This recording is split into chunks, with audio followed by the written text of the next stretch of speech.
எவ்வளவு சிறப்பா 1 கோடியே இந்த கோயிலை இங்க பிரதிஷ்டை பண்ணி இங்க வரக்கூடிய பக்தர்கள்லாம், கிரிவலம் வரக்கூடிய பக்தர்கள்லாம் இதை தரிசனம் பண்ணணும். இங்க இருக்கக்கூடிய அடியார்களுக்கு ஆசி வாங்கிக்கணும். நம்முடைய சிவ சின்னத்தை நாம் அணிந்து கொள்ள வேண்டும். நாம் இந்து என்பதிலே பெருமிதம் கொள்ள வேண்டும்.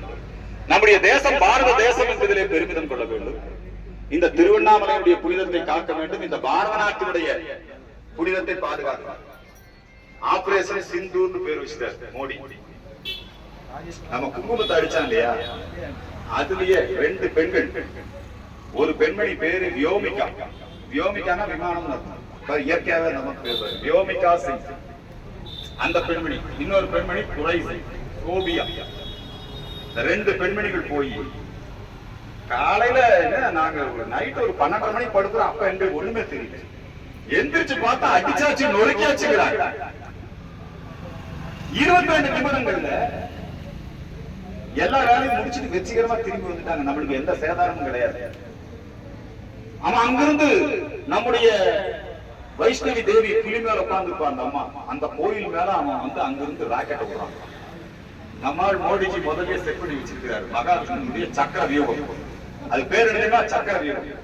அவன் அங்கிருந்து விட்ட உடனே வழியிலே மறிச்சு அடிக்கிறது. அங்கிருந்து பொற்கோயில் அடிக்கிறான். எதெல்லாம் அடிக்கிறான், இதெல்லாம் இந்துக்களுக்கு புரியும். அதை நோக்கி பொதுமக்கள் இருக்கிறான். அவனா அடிக்கணும். அதான் நம்ம யார் அடிச்சோம்? எவன் பயங்கரவாதியோ எவன் தீவிரவாதியோ அந்த இடத்துல அடிச்சோம்.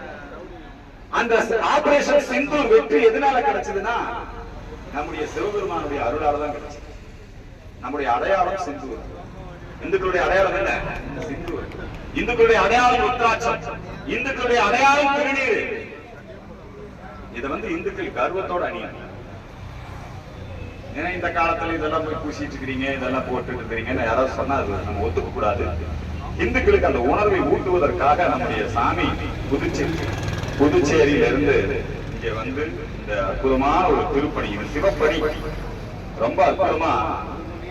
ஆமா, 1,08,00,000 பேருக்கு இலவசமா கொடுக்க போறாங்க. இப்ப நாங்க வந்து முத முருக பக்தர் மாநாடு நடத்தணும். அவர் விஜயராஜாக்கெல்லாம் தெரியும். எங்க நடத்தணும்னா சுவாமி மலையில நடத்தணும். கந்த சஷ்டி கவசத்தை இழிவுபடுத்தின போது சுவாமி மலையில முருக பக்தர் மாநாடு. அதுக்கப்புறம் நம்ம இப்ப திருப்பரங்குன்றத்துல இப்ப மறுபடியும் முருக பக்தர் மாநாடு நடக்கும். எங்களை பார்த்து நாங்க திருப்பரங்குன்றத்துல மாநாடு நடத்துறோம். இதுக்கு முன்னாடியே சுவாமி மலையில நாங்க மாநாடு நடத்துறதை பார்த்து சேகர் பாபு அவர் ஒரு மாநாடு பாதியில். அதுக்கு நான் போயிருக்கோம். நமக்கு என்ன, அங்கேயும் போயிருந்தோமா? இப்ப இந்த முருக பக்தர்கள் ஒன்றுபடுத்தும் போது அந்த சேகர் பாபுக்கே நான் வேண்டுகோள் வச்சேன், சிவபக்தர் மாநாடு நடத்துங்க. என்ன மாநாடு? சிவனடியார்கள் தான் இந்த நாடே, சிவனடியாருடைய தேசம். புரியுதுங்களா? சிவபூமி.